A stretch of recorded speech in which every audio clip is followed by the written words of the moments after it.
Today I want to get into the simplification of desire. And I'm calling today's meditation, Why Ask for What You Already Have? As in, ask and you shall receive. So I want to dispel the myth of asking, which borderlines for a lot of people as begging. You are essentially begging for what's yours already. And the ego simply overlooks the subtleties of desire. And that desire is a gift. So, if you struggle with your belief, belief is a disguised word for trying. And this has nothing to do with trying, but a simple realization that to desire is to have. I hope that you'll stick around.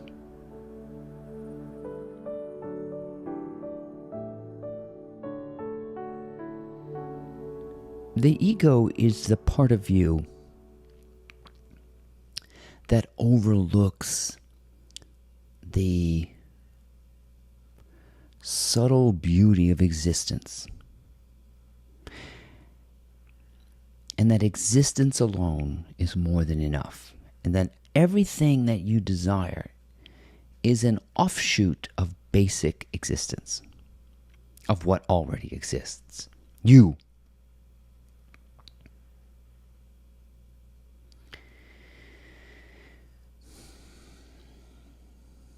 And so we're not going to try to talk about being desireless or not wanting anything, because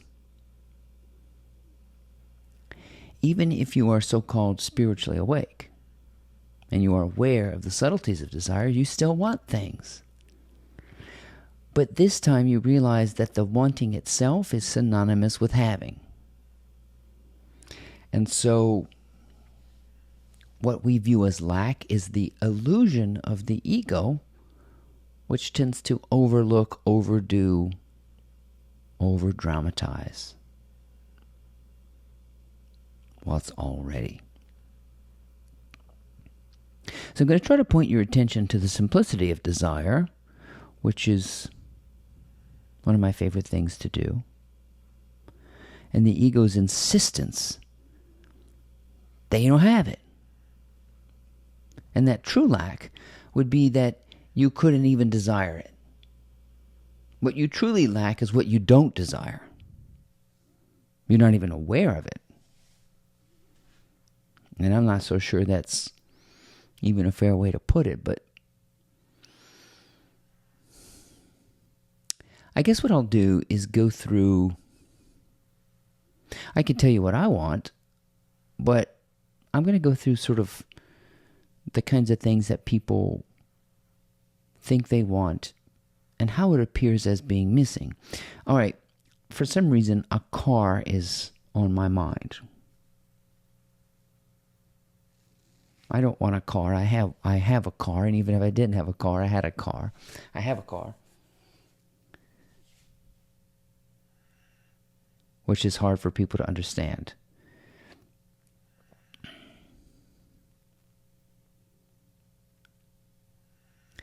So you have to get into the basics, right? We're all spiritual insight is learning how to get to the base level, the nucleus, the origins,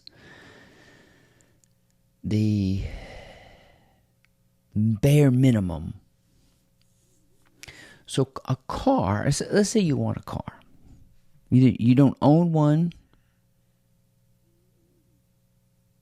or you have one, you want a better one.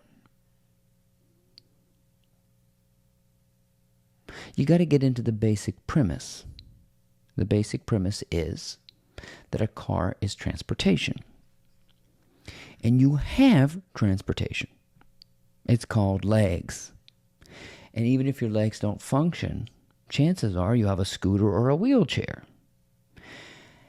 And even if you didn't have that, you have your imagination, which can take you all over the world. So mobility is there even if it's imagined. And that's really all it takes. Of course, the ego is that part of you that calls bullshit on that, because it kind of sounds like your old man when you were a teenager. And you say, Pop, I really want a car. And he says, what do you need a car for? You got a bicycle or a bus ticket. But that's exactly what it is. It's the old man in you sort of helping you realize you do. You have a bus pass, or you have a subway token, or you have a bicycle. And you're overlooking and you're not being appreciative of your legs, which transport you. But even further back than that is the desire to be transported. You're not in a conundrum if you don't want to go anywhere. You see? Now let's stop right there. I want you to just settle in on what I just said. The very nature of wanting to be transported creates a conundrum for you. I gotta move. And that's the baseline of existence.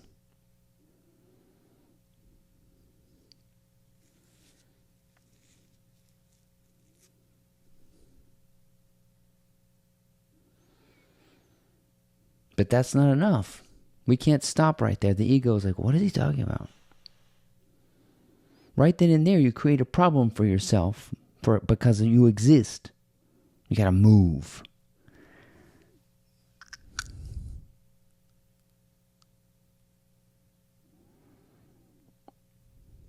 Like a bowel movement, that just comes to you. You got to move your bowels.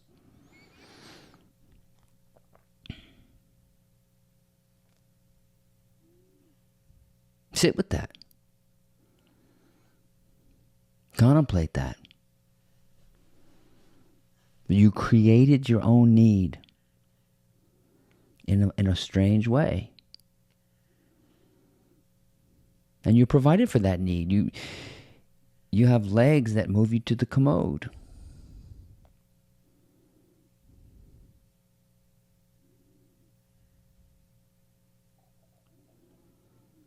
So we have to sit with that for a while to kind of get it. And that your insight into these things is that it's very simple. And that existence itself creates the need, the so-called need, and the means. You have an urge, you want to move, so you've given yourself legs to make that happen. If you didn't have the urge to move, you wouldn't need legs. So they go hand in hand, you see.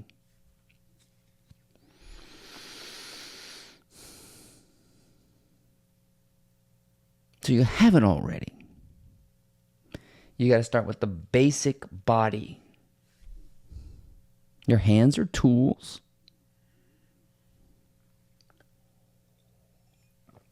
They can make things. A lot of people think they can't make anything because they don't have the tools. Well, really, the brain is a tool. It all starts in the conceptual realm. And then it kind of expands from there. So your hands are an expansion of the mind, or the creative mind. And the ego is a redundancy of existence. So in other words, you don't even need a body to exist. You don't even need a body to create anything. You can create things in your imagination. You see? So the body is redundant. The physical world is redundant to the way that you can imagine things. That's the root of creation right there. Is the sprouting of something onto the blank canvas of your imagination. And when we think of stuff, it just pops into our head. And we have it already. See, but that's not enough for the ego. The ego is never happy with the fact that a desire can just simply pop into your head like a fart. It just comes. And you have it.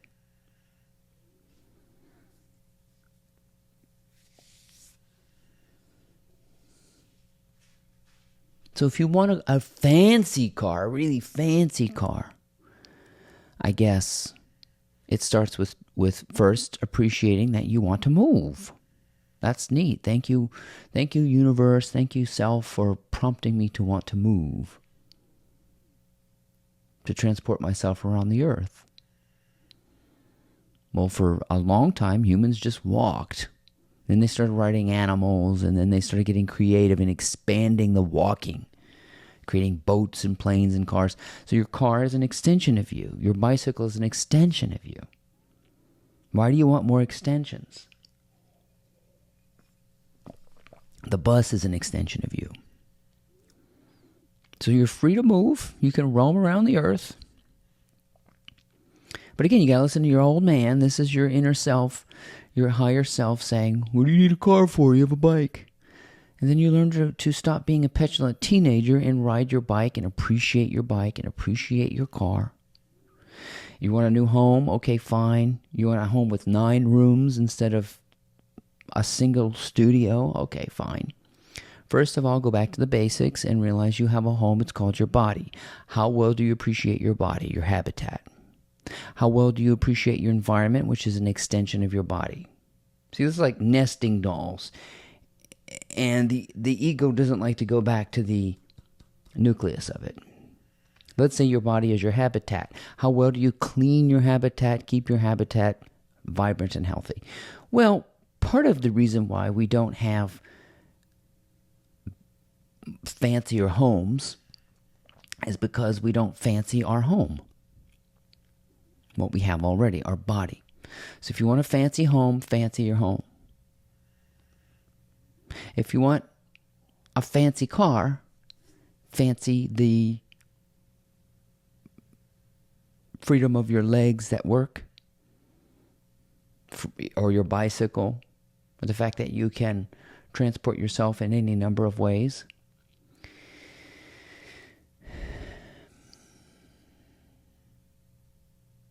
Money is another one of these wonderful extensions of yourself. You want more money? Fine.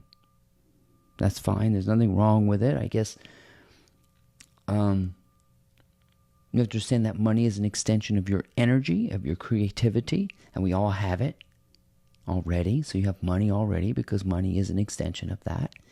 And this is just always acknowledging that you have it. One of my favorites is people who mope around wanting partners. Okay, fine. You have a partner. If you can talk to yourself, touch yourself, spend time with yourself, there is a partnership going on. If you can sense the partnership within yourself. Yeah, but I want somebody to make love to. You can make love to yourself. Should I get into the mechanics of it? You can touch yourself. You can embrace yourself. You can be kind to yourself. You can enjoy your own company. If you can't enjoy your own company, which is what you have already, what makes you think you can enjoy the company of others? You see what I'm saying? There's no trick to manifestation. You have it already. Even if it exists in concept, you have it already. That's a concept of it is a small, tiny form of it. So let's stop fooling ourselves and thinking we don't have anything. And that we have to ask for it. Did you ask for what you desire? No, that your desire just popped into your head. The reason why it takes a long time for it to appear in physical form is simply because you have to crystallize it. Like, I love that Ricky Martin song. What is it? Here we go, ale, ale, ale. Yeah, and it has that phrase, do you really want it? Do you really want it? That's all it is. Time is just a question that says, do you really want it? And you go back to it. Yes, but I don't need it. It's just a fun thing to have. A boat, a plane, a car, a house. These are all extensions of you. A partner will be an eventual extension of you. See, everything, you're just asking for yourself because everything extends from the self with a capital S. So you're never without yourself. So everything you want is you. Why would you want what's already here? Well, that's the redundancy of it. That's why Eckhart Tolle says stuff like, well, it's the cream on skimmed milk, right? It's all these things are luxury items. I call it zhuzh upon zhuzh. Why not? Yes, you can have more zhuzh. But the zhuzh of all zhuzh is existence. And the basic existence, there is a wonderful baseline contentment to simple existence. And you don't need a body for that. That's a whole different topic. To realize that you don't exist in the body. But to play along with this notion that you do means to appreciate your legs when you want a car, to appreciate yourself when you want a partner, to appreciate your resourcefulness and creativity and energy when you want more money. But you can't go around begging and asking for it because you already have it. That just simply adds confusion to it. So, nothing's being kept from you, except for perhaps the realization that at a basic form you have it already. And these kinds of lectures used to piss my ego off. I used to get all angry when people would say, you don't need to ask, you have it already. There's no believing. Jesus said, for whatever you ask for, believe as if you have it already. There's no believing. There's no effort to desire something. It's as simple as recognizing it's been narrowed down for you. And you whittle it down a little bit more by making sure that it's something that you really want. And recognize just how frivolous it is. And you can live without it, yes. But that it's merely for shits and giggles and it's fun and fundamentally, you need nothing. So, I hope this helps you in understanding there really is no trick to desire. And why would you want what you already have? And let me put it to you in this language, and it may resonate with you. Why would you want what you already are? Everything. My name is Ryan. I hope you enjoyed these insights and they were meaningful to you. I hope you'll check out my blog. It's called mymorningmotivator.com or one of my books on Amazon. And I appreciate you taking the time to listen. We'll see you next time.